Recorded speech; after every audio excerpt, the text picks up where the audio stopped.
তোমাকে আমি এখন কবর থেকে বের করব। ইয়া ইয়া ইয়া। আরে তুই পাগল?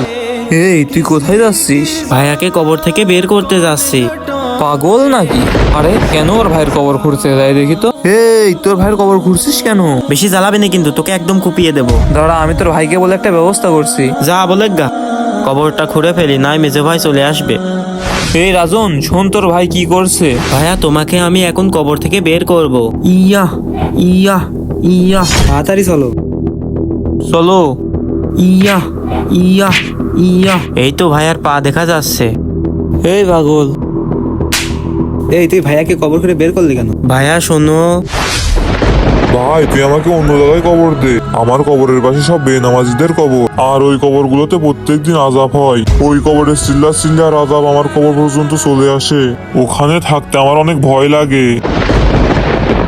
এই জন্যই আমি এরকম করছি। বন্ধুরা কে কোন জেলা থেকে ভিডিও দেখছো অবশ্যই কমেন্ট বক্সে বলে যাবা।